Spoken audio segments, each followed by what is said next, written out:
Chapter 8. The harsh earth relentlessly attacks the bare feet of the teenage girl as she runs through the veil of night.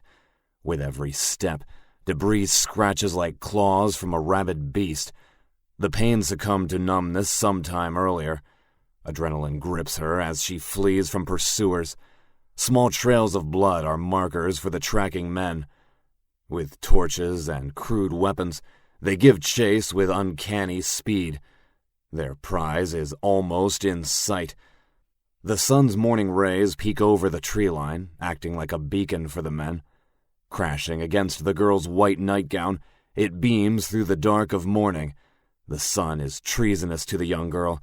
It vanquishes the cover of night she so desperately needs. The girl fights with all her might to keep her pace. Exhaustion beats on her chest relentlessly as ice fills her lungs. She looks back to find her pursuers. They're getting closer. Before she can turn her head, the girl steps out into nothingness. She falls head first into a wide ditch. Frantically, she fights to get to her feet. Time is of the essence. She's a sitting duck in this ditch. Her long white nightgown is covered in mud. The young girl wipes the murky water from her eyes and stumbles to her feet. The men are drawing near. Their words are as clear as daylight now. One yells, "She's over here! We must hurry! The father's expecting us!" The girl checks both directions.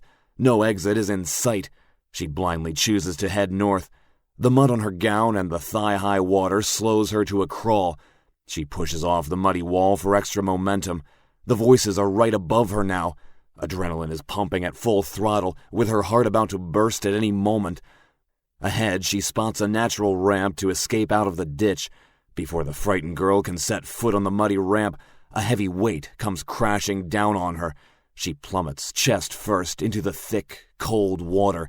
For several seconds, her face is submerged in the murky pool. She madly fights not to inhale. A hand grips the girl's wet brown hair, yanking her face from the liquid death.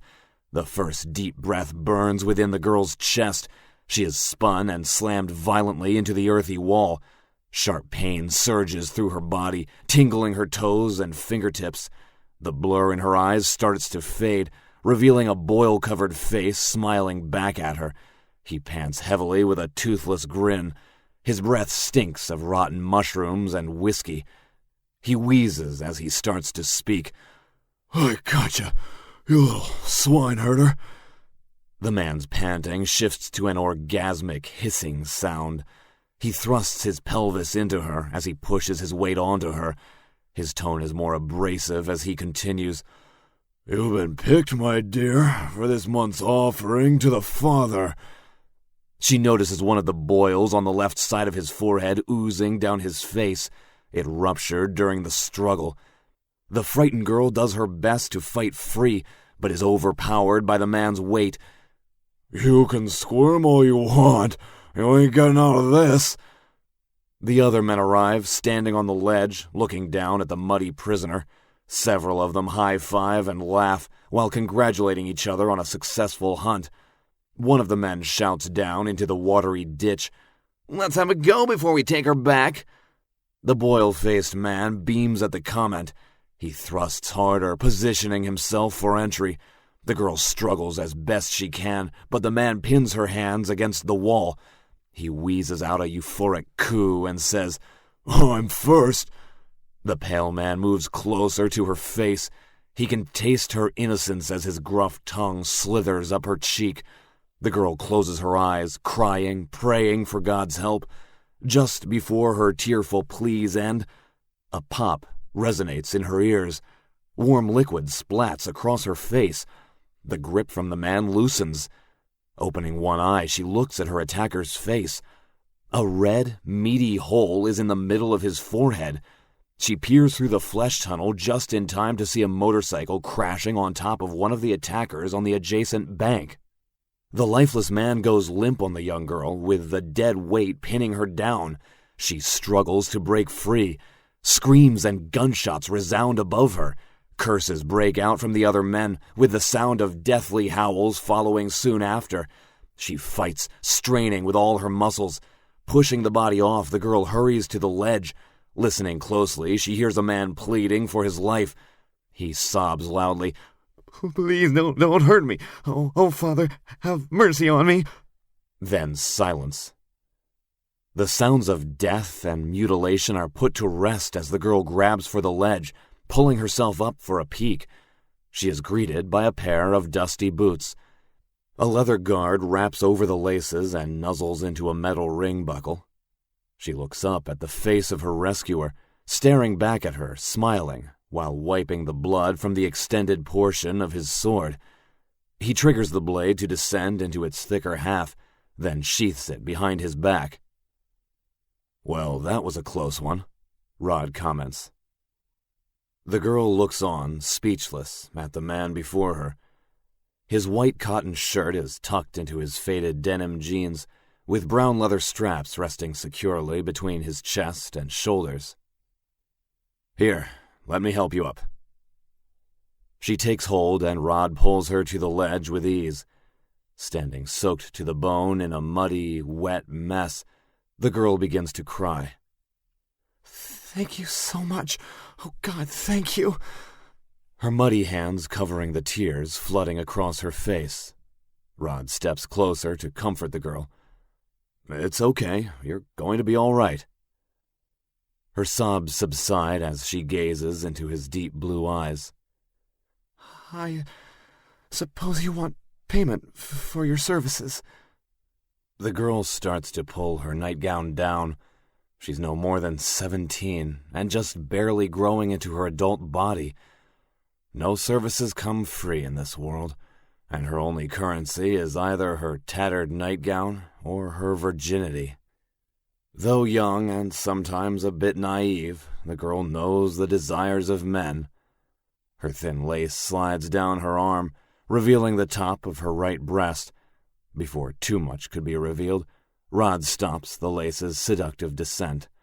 He can feel her body trembling with fear. Carefully, he glides the thin strap back up her arm. He smiles warmly at the girl. "I tell you what," Rod says. "I'm running on fumes. If you have any spare gas, we can call it even." The girl's face glows as she reaches for Rod's hand. "Oh, yes, sir. My papa is a tinker. He is sure to give you some for saving me." She turns toward the bike and stops suddenly. Her jaw drops in awe at Stacy. "Is that one of the ancients?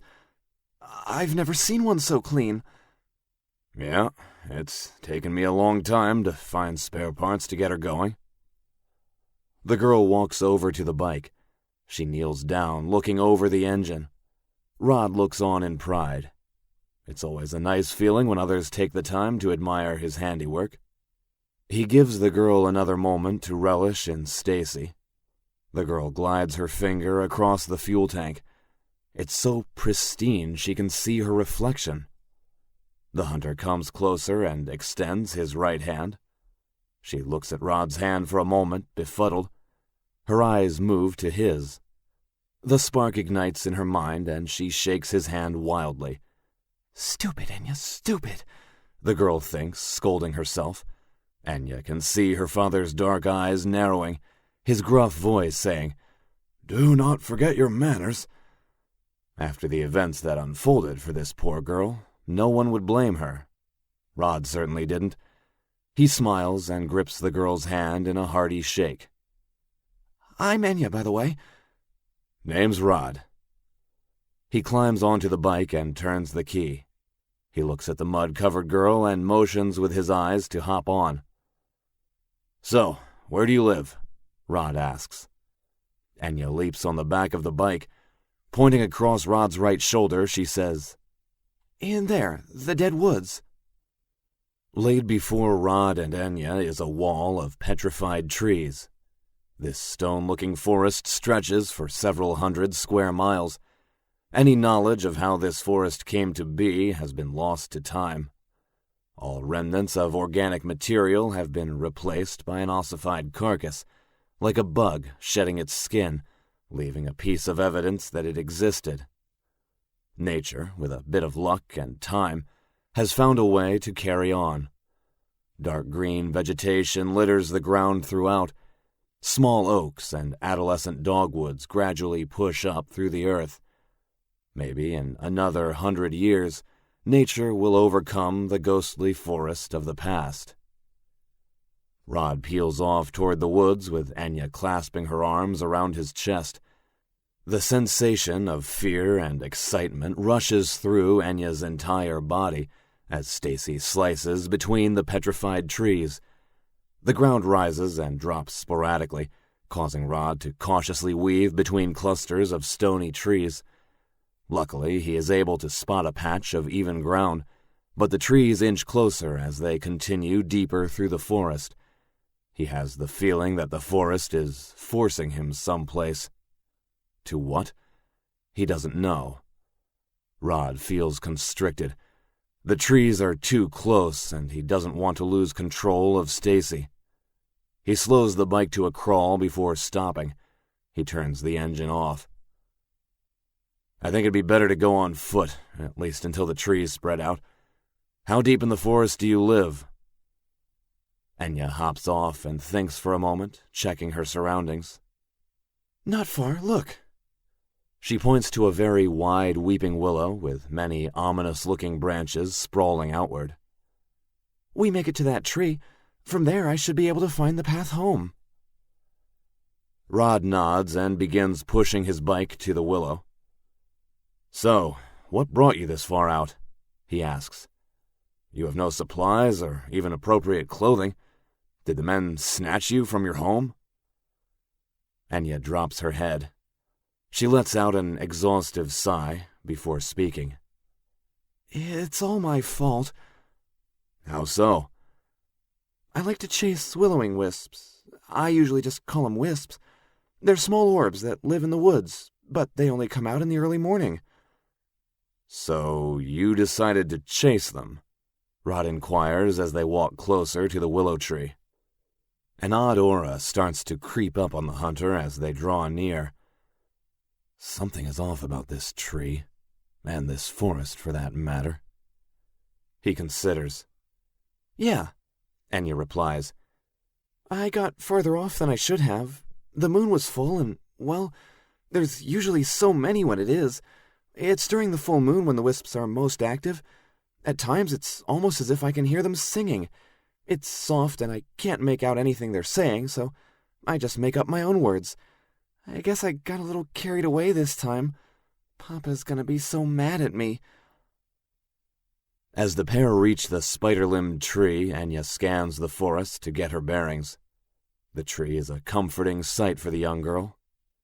This ancient willow is her happy tree, as Enya calls it, a marker letting her know she's almost home. It's one of the few places she feels at peace in this derelict forest. Enya stops suddenly. Adrenaline finally subsides, and she cries out, I need to pee. She scurries behind a thick oak tree. Rod takes the opportunity to investigate the willow further. The tree's trunk is primarily grayish in color due to the petrification. Orange, deep dark green, and black swirl around the trunk, streaking throughout the lower branches. Amazingly, and to his surprise, Rod makes out a face in the trunk. Long, slanted, diamond-shaped eyes, with a crooked-looking smile at the base of the trunk. The face resembles a jack-o'-lantern carving. Suddenly, skewed orange streaks begin to hypnotically move. Demonic whispers enter the hunter's mind with an orgy of voices speaking in unison. Rod can only discern a fraction of words. Kill the bitch. She's only going to slow you down, one voice whispers. Another echoes above the sporadic, rambling voices. No, use her first. She's ripe for the picking. Demonic laughter carries on the back of a strong breeze as yet another voice speaks. Make her your pleasure toy. Give in to your animal nature. Fill her to the brim. Rod puts a hand on his head. He massages his temple to try and rub out the throbbing pain. The voices grow in intensity. The voices continually coax the hunter to harm Enya. She's so pure and inviting, a voice cackles. No, slit her throat and feel her warm blood spray across your face, another voice interrupts. Rod pushes the voices from his mind, but he's now given a vision of Enya lying naked at the base of the tree. Her eyes are devoid of all color. She seductively moans for Rod to come closer. Gently, she places her finger into her mouth, gently gliding her tongue around her lips. Smiling at Rod, the vision of Enya whispers, "Don't you want me, dear hunter? Don't you want to feel me?" Her smile widens unnaturally as black liquid streams down her cheeks. Her hand reaches out toward Rod. "Take my hand and join me." Her hand abruptly darts at Rod as something touches his back. He turns, with his hand grasping the hilt of his sword. The vision washes away. It's Enya, looking at him with a puzzled expression. "Are you okay?" "Yeah," Rod replies, snatching back his sanity. He looks back at the tree, now dormant. The face he saw is no longer there. He turns his head over his right shoulder to Enya, not wanting to take his eyes off the tree. "Have you felt any weird sensations with this tree?" "No, not really. It looks creepy, but I've never felt weird. Why?" Rod stands close-mouthed for a moment, eyes fixed at the willow, expecting the maelstrom of malevolent voices to return. They never do. The Dark One speaks to Rod. "Not often you come across such a wondrous revel of dread." "What is it?" Rod questioning the Dark One internally. "It is a Lignum quadrixa, a tree of much strife. At some point it was used as a sacrificial altar. Hangings, most likely. The branches are strong and plentiful." The Dark One reveals an image of many corpses lynched on the old willow tree, during a time when its skin was still bark. The bodies sway to the passing of the wind. The Dark One paints a vision of death and despair in Rod's mind. A fresh body drops in front of him. It's a man dressed in an old brown shirt with dusted chaps over tattered jeans. His face is frozen in fear as his neck snaps, all bowels egress, staining his jeans.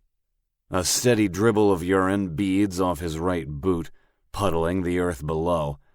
The dark voice continues, "The soul from each sacrifice is fastened to the tree with powerful energy." "I feel something else," Rod stresses. "Much older and darker in the tree." "Yes, it is an elder demon. Something or someone summoned him here.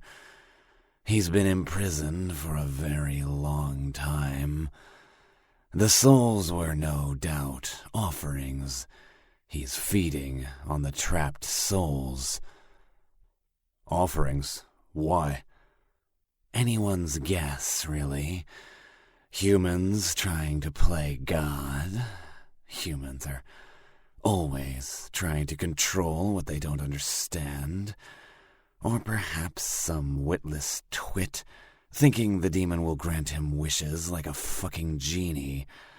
Who knows? Humans come up with the most idiotic ideas. Regardless, we should leave it be. We have no time to perform the exorcism. Besides, aren't we in a hurry, little hero? Don't you have more lives to save?" Enya grows impatient with each passing second. Rod stays transfixed on the petrified tree. His stare is cold and vacant. Enya tugs at Rod's wrist. "Come on, we're really close now." Rod looks at Enya as the Dark One slips back into his subconscious. He gives a warm smile to the girl, then walks back to his bike. Rod takes one more look at the petrified willow before continuing with Enya through the forest. The remaining hike is quite pleasant. Enya talks non-stop about life in the dead woods. After a plague broke out several years ago, her parents moved away from Ain. It's a small village north of the forest, sitting at the tail end of the mountain range. The village is able to sustain life for many years due to a cavern housing fresh water that was filtered through the mountain. People of Ain live simply, selling hemp and local spices to traveling merchants. The townspeople are very devout to their church, which teaches from an old Bible passed down from each generation. Most of the pages are worn and illegible. The local holy men, who deemed themselves holy anyway, began writing the divine texts from the book on the walls of their broken-down church. Some even began etching the stories on the walls of the cavern. Paper was a scarce commodity, but they made do.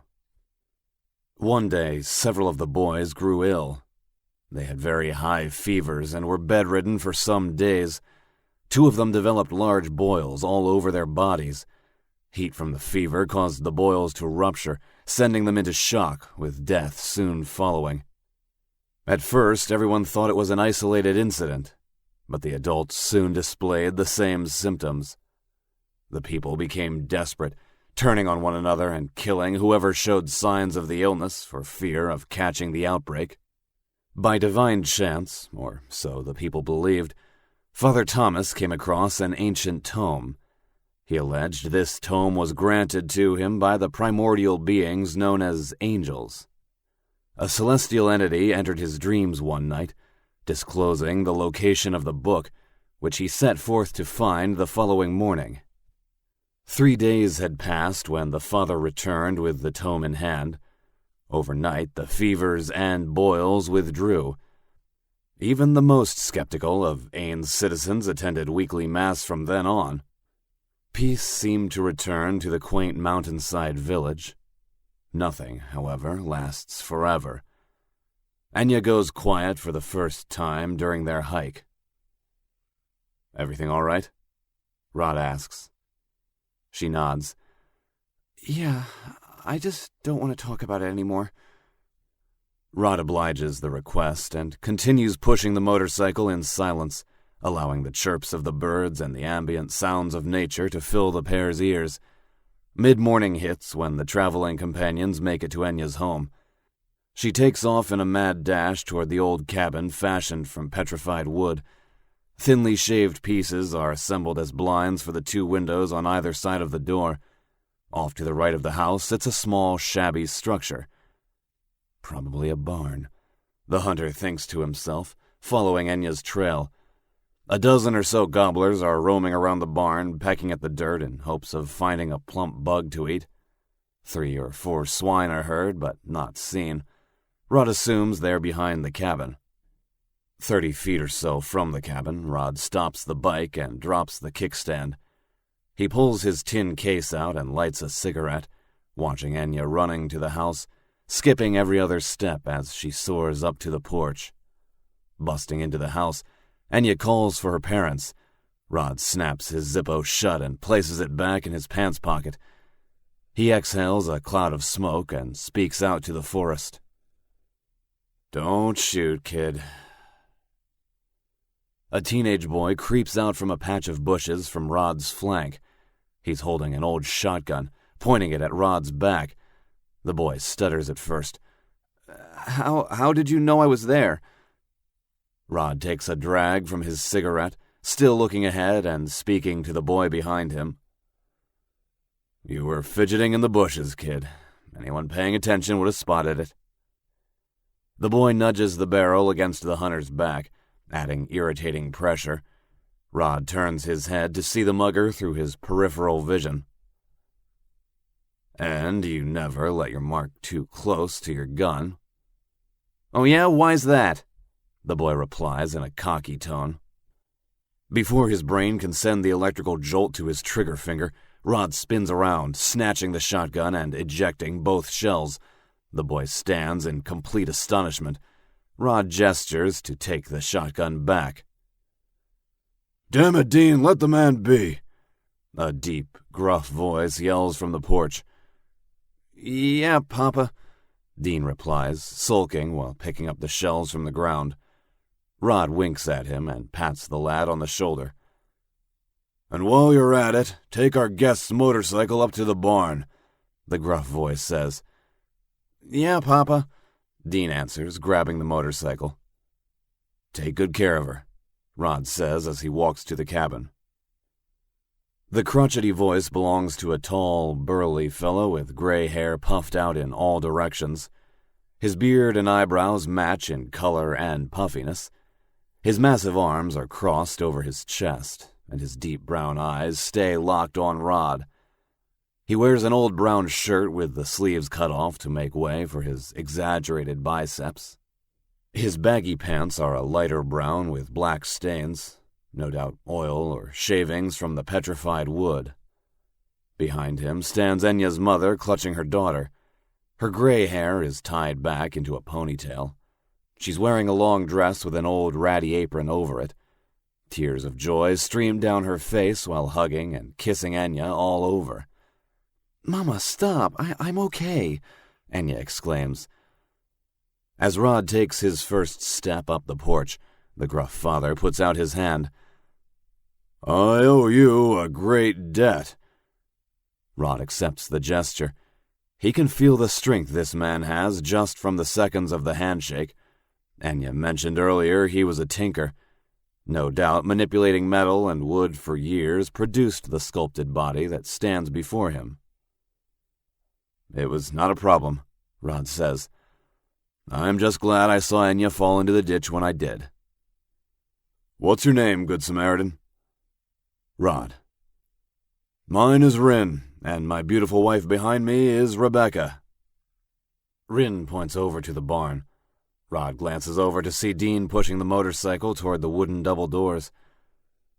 The idiot you met earlier is my son Dean. My youngest, Tern, is tending to the livestock out back. Rin places his left hand on Rod's shoulder and lowers his voice. Ask anything of me, and you shall have it as payment. I could use a tank of gas if you have any to spare, Rod says. The elder tinker lets out a gruff laugh and responds with his normal rustic tone. Course, I shall fill you up before you depart, but first... Rin ushers his new friend up the stairs. Let us eat and have some drink. Nightfall will be upon us soon. The dead roam here at twilight. You are welcome to stay as long as you like. I'm assuming you're lighting devil weed around the perimeter, Rod asks. Rin shakes his head as he escorts his wife and daughter into the cabin. He replies while holding the door open for Rod. No, the light draws too much attention. I use blessed salt. The men enter the house. Rin motions Rod to take a seat at the rectangular dinner table, which so happens to be made from petrified wood. The house is wide and cozy. The kitchen area is at the west end of the cabin. A cast-iron stove that resembles one from a time long past sits cozily in the middle.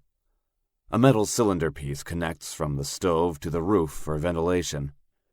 Taking a quick glimpse around the home, Rod knows he is speaking to a man well-versed in his craft. Every piece of furniture looks to be crafted from petrified wood. A ladder at the center of the room leads into the attic, housing the sleeping quarters for each family member. A small cot is in the living room for guests or just to relax, which they seldom had time for. Rod takes a seat and leans back into the chair, enjoying how comfortable it is. He turns his attention back to his host.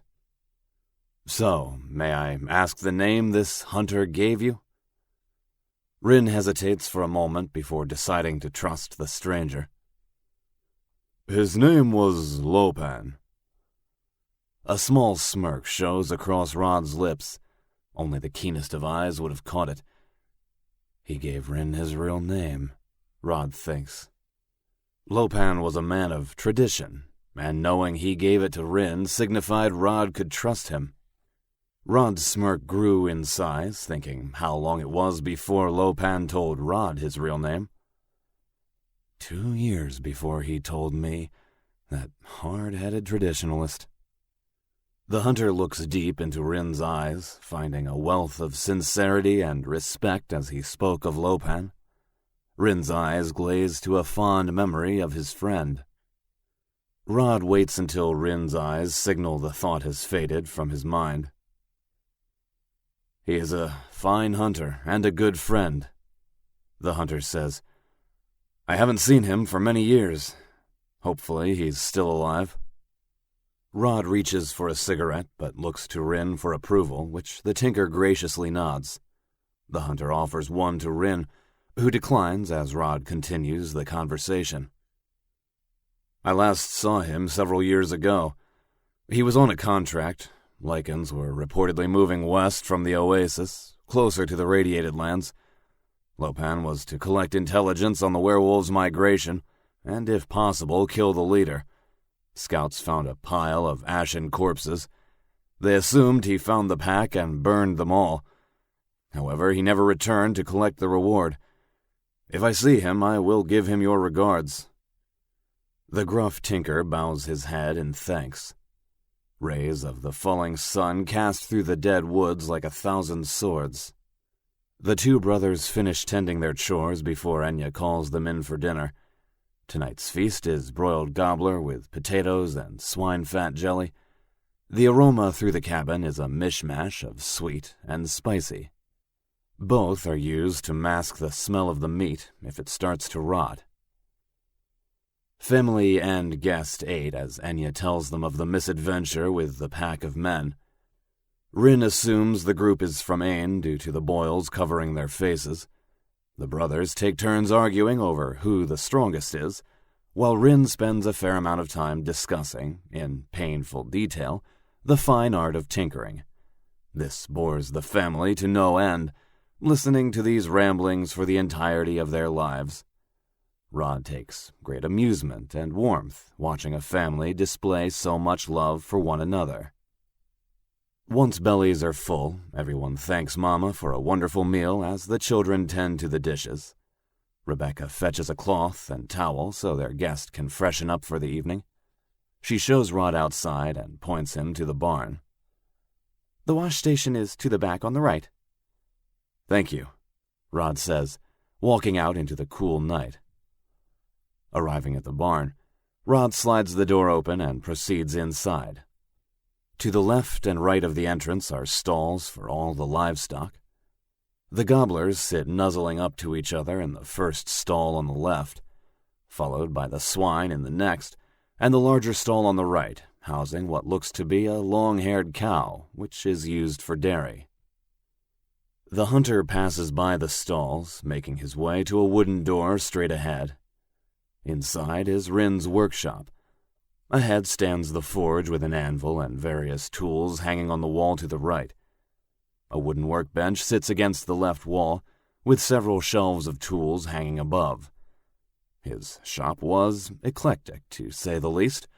A hodgepodge of tools from various civilizations throughout history, with each instrument playing a specific role, though not necessarily its original one.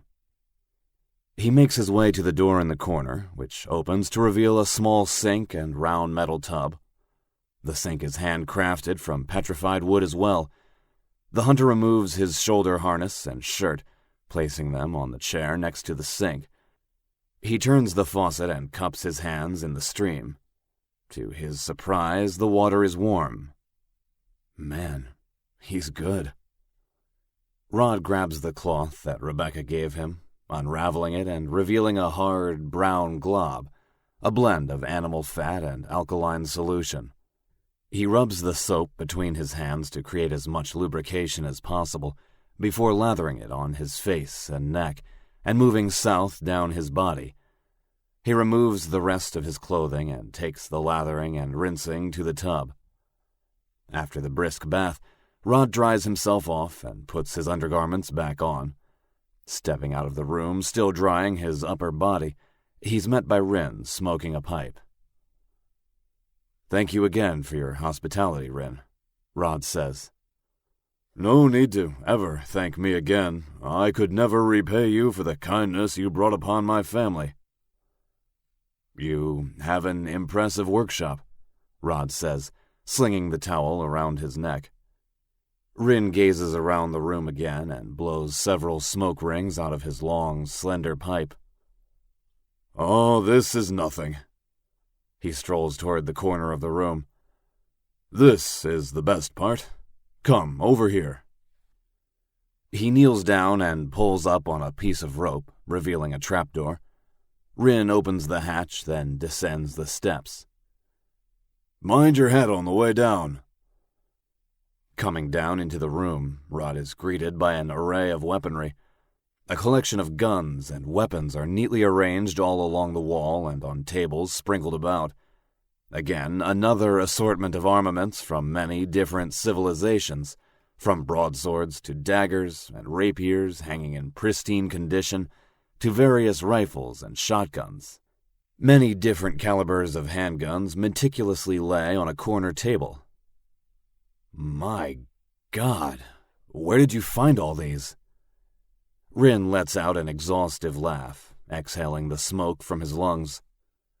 "My boy, I made most of these. I grew up in Midland, castless for most of my boyhood. I was lucky enough to become friends with the local blacksmith, Philip Pope." The old tinker pauses for a moment. He takes another drag from his pipe, reflecting on his old mentor. His brows narrow sharply. Rod can see the memory pains him deeply. "The blacksmith never bore any children. With God's good graces and dumb happen chance, I became acquainted with Philip. For whatever the reason, he took a liking to me." "So you became his apprentice?" Rod interjects. Rin looks back at the hunter before nodding. "I took to the craft quite well," Rin continues. "Even started to think he'd pass the profession on to me. Being castless with an opportunity to be granted a profession was unheard of." "I've heard of castless being granted a profession in the past. It's definitely not out of the realm of possibility." "Yes, but it is very rare." Rin's demeanor shifts to defensive. Rod instantly notices. "I meant no disrespect," Rod says. He is quickly interrupted by Rin. No, it is not you. My anger is solely directed at another I wish not to speak of. But I'm veering off topic. I spent several years out in the Wasteland prior to my life in Ain. I found myself doing odd jobs for small communities and warlords alike, crafting weapons of death. I found many ancient texts and manuscripts detailing the creation of all this marvelous death during my travels. Truly fascinated, I kept some of the more sophisticated designs to myself, in hopes of one day having the materials to create them.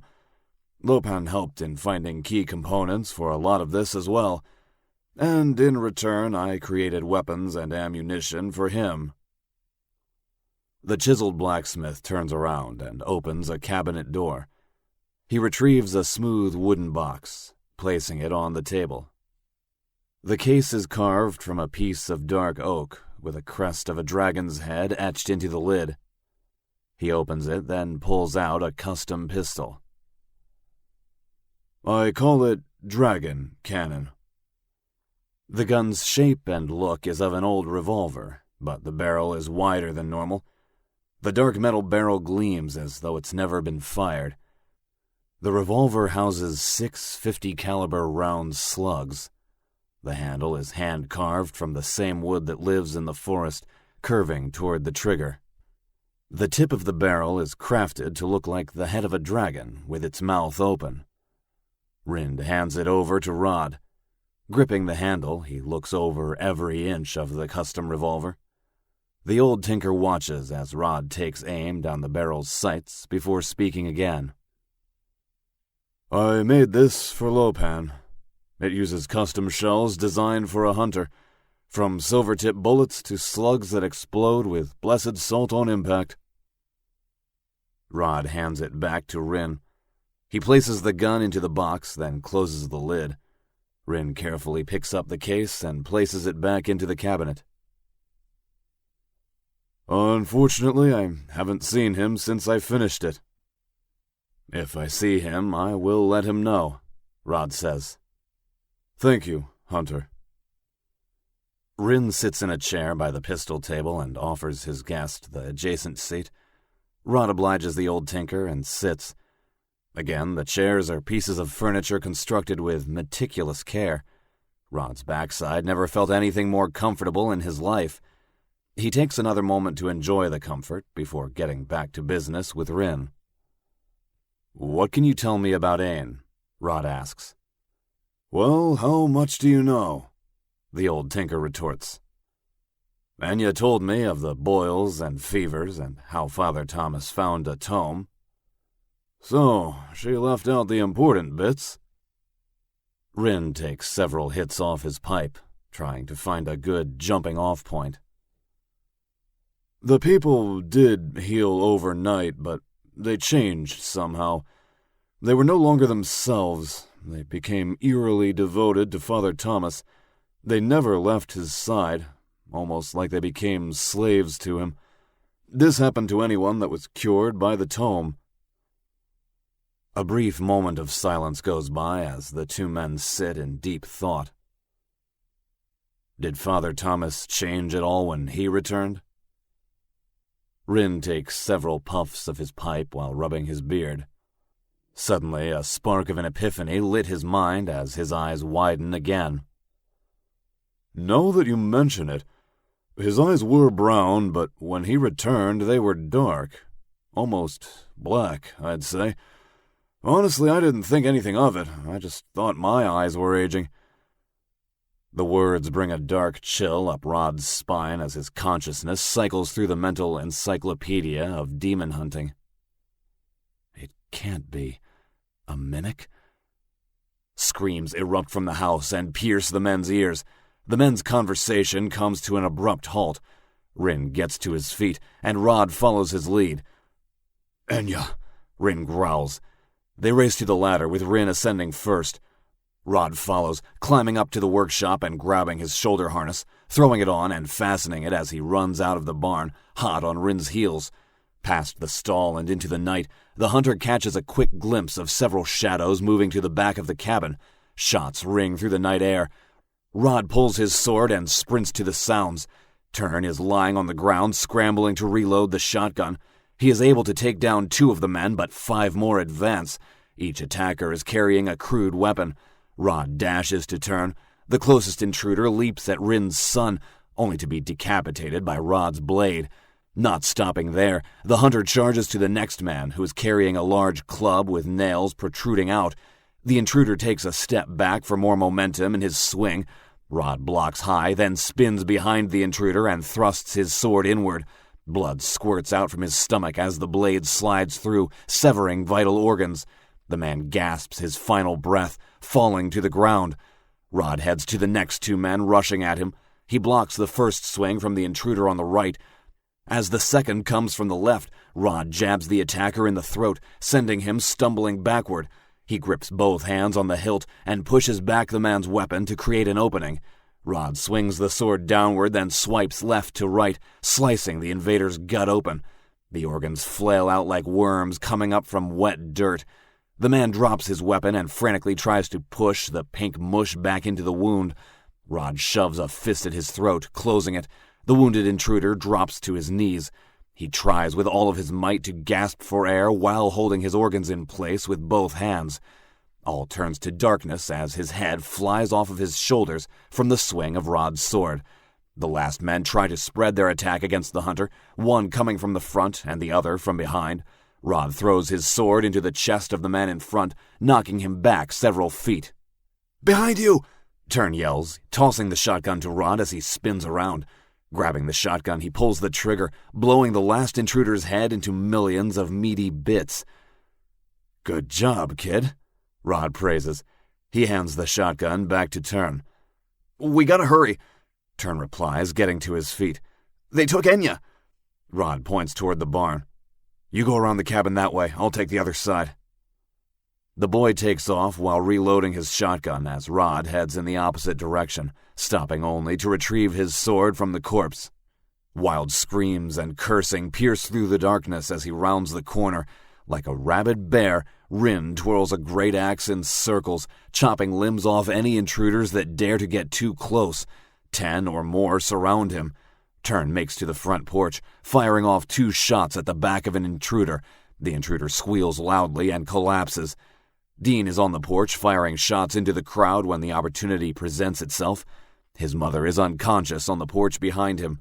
Rin spots Rod coming in his direction and yells out to the shirtless hunter, "They took Anya that way!" The rabid tinker points behind his guest. Rod nods and takes off into the darkness of the forest. Like a wild beast on the hunt, the olive-skinned hunter darts between petrified trees while giving chase to Enya's captors.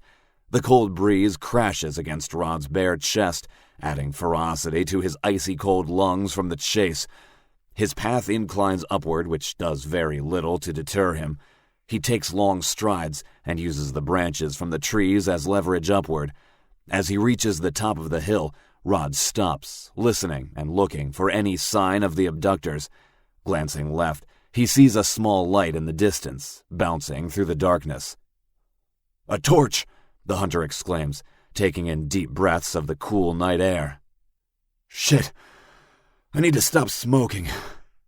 Rod pants as he continues to sprint several more yards before sliding down into a ravine. The calm water is only several inches high, hindering his stride. He brings his knees higher to his chest as he wades through the shallow pool. The trees are quite compact in this section of the forest, reducing his pace even more than the ravine. Rod's heart beats rhythmically as he weaves in and out of the tight fossilized columns. The small torch, which was only a speck moments ago, increases in size. I'm getting closer. The thought fuels Rod more. As his eyes adjust to the night, his speed increases at a feverish pace. His heart drums even louder and surges into his ears. The thumping sound is almost deafening as he reaches an open patch of the forest, and Rod suddenly realizes that the rhythm is coming from the forest. What the hell is that? An enormous noise explodes to his right. He slows down as several petrified trees blast in his direction. He ducks for the first wave, then jumps back as a massive tree trunk spikes into the ground. Millions of pieces of ossified shrapnel burst around him. Rod covers his face with his right arm. The surrounding forest goes silent, except for heavy, rhythmic panting. Moving his arm away, Rod sees a set of red eyes ripping through the shadows of the woods. The wide eyes move closer to the hunter, and as they do, a gust of warm air travels past. The wind converges between the crimson ovals and swirls clockwise. The hunter observes the rip in reality as this towering dark figure comes crawling through. Before him is the horned demon from the campsite. The beast is mere feet from Rod, watching him with bloodthirsty eyes. Its huge mouth is foaming profusely, and the beast's muscles can be seen tightening through its thick black hair. In a deep, demonic voice that seems to echo all around him, it pitilessly calls to the hunter. "I've finally tracked you down, easily following your stench." The demon steps forward as the rest of its body materializes into Rod's reality. Its massive body sways from side to side on all fours. The horned creature prepares itself for a fight. "I knew you would eventually step into the darkness and face me, mortal. You are the flesh sack that killed my brother, Herndir the Forsaken, Lord of the Gukirn region." Rod reaches for his sword's hilt. "Who?" The demon growls at the hunter. Its dark brows narrow to a scowl. Rod's tone angers the demon. It spews demonic curses before speaking again. "Fool human! You dare disgrace my brother's legacy? He who is forsaken? He who has bathed in pools of human blood? He who—" Rod interrupts. "Yeah, you lost me, pal. I'm sorry I don't keep up with every demon I kill. You're all the same. Big talk, but can never back it up. I'm sure your brother Herman—" The demon lets out a furious roar at Rod. Herndeer, human. His name is Herndeer. Sorry, I got it, Herbert. Tonight, I will dine on your flesh.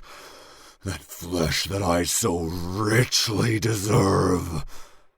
The demon howls into the air as the moon casts an eerie spotlight on the two combatants. Rod smiles at the beast as he pulls the sword from its sheath and extends the blade out in one fluid motion. Let's dance. The bloodthirsty demon leaps at the tiny human, who spins to the right and narrowly avoids its razor-sharp claws. Rod pivots back toward the demon. He grips the sword with both hands and blocks the incoming attack. The blade cuts flesh from the beast's palm, only intensifying the behemoth's anger as it retreats slightly. Rod uses the opportunity to go on the offensive, charging toward the wounded animal. The beast is caught off guard and tries to take a swipe with its left hand, but is deflected by Rod's blade, who then thrusts the sword into the beast's gut.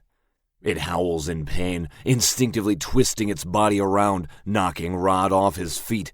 The force sends Rod flying back several yards before he slides to a stop. The demon clutches its stomach, spurting out demonic phrases in agony. "Huh, you're not so tough," Rod shouts arrogantly, getting back to his feet. The demon slams both of its fists into the ground, trying to build up adrenaline. It pushes off the ground and stands on its hind legs, towering over Rod. "Oh, well, I just pissed you off." The creature's black hair stands on end as it snarls and pulls a tree out of the ground, hurling it at Rod. "Shit!" Rod cries out, dodging the spear. As it impacts the earth, the trunk shatters into many pieces, sending shrapnel in every direction. Many fragments slice through Rod's skin as he hits the ground. Without hesitation, the demon grabs another tree and heaves it at Rod. Several more trees follow in rapid succession. Jumping back and forth, Rod dodges each projectile. He narrowly misses the last tree as he dives to the ground. Rod is slow to his feet after escaping the onslaught of fossilized javelins, growling in his own way at the demon. "Okay, now that's just cheating." The Dark One enters his thoughts, sending a pain surging through his mind. "Just finish him already." The all-too-familiar tone takes Rod out of the moment, giving the demon an opening to attack untouched. The horned beast snatches the hunter with its right hand, squeezing forcefully. Rod is lifted off the ground and thrown like a baseball through the air, crashing into a row of trees before slamming into a thick tree trunk. He tries to get up, but is suddenly pinned to it with immense pain.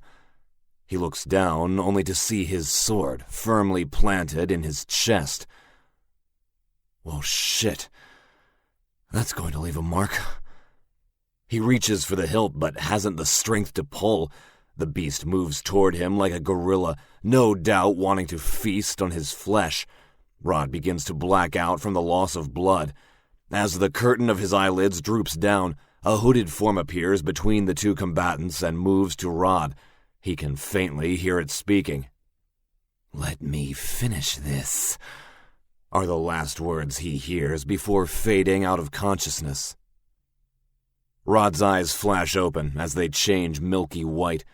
He reaches for the blade still in his chest with his right hand and pulls. He leaps off the crimson-soaked tree and rushes the beast, but with subtle hints of awkwardness, like a marionette. As the two enemies reach each other, the demon halts, sniffing the human's altered aura. A new scent creeps into the creature's long snout. Its dark head cocks to one side as its demonic voice echoes through the forest again. "What is this duality I sense?" the demon says. "I sense a greater strength in you, a much darker power." Rod looks up, smiling devilishly. "Oh, you have no idea what you've gotten yourself into, my little pup." Wild anger fills the demon's bloodshot eyes. The behemoth lifts its left hand to take another swipe at the foe, but Rod jumps forward and cleanly severs the creature's right leg. The beast wails and falls to its left side. Turning itself toward the possessed human, the demon tries to swat with its right hand like a wounded animal. Rod sidesteps the attack and cuts the beast's forearm off. Blood, black as tar, puddles the ground as it tries to flee, whimpering like a scolded puppy. The demon turns back, looking for Rod. It trips over one fallen tree and crashes into another. Rod is closing in. The demon continues to retreat, but is backed into a corner of trees. It cries out, "Who are—" The demon's question is savagely interrupted as Rod thrusts his sword into its throat, pinning the beast to the trunk. Fighting for breath, it tries to grab the sword, but the haunted body of the hunter drives his fist into the beast's chest. The sound of bones breaking and flesh tearing resonates around them. Rod retracts his hand.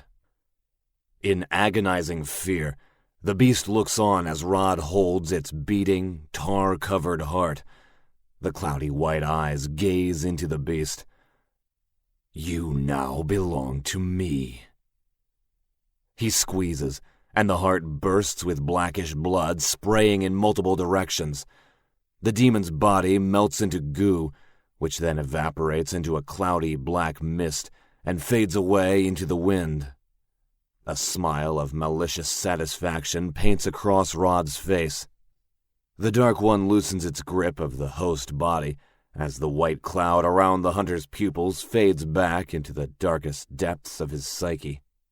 All expression evaporates, like the demon's body, as Rod drops to his knees, face sunk into his chest. The hunter kneels lifelessly in the cool, silent night.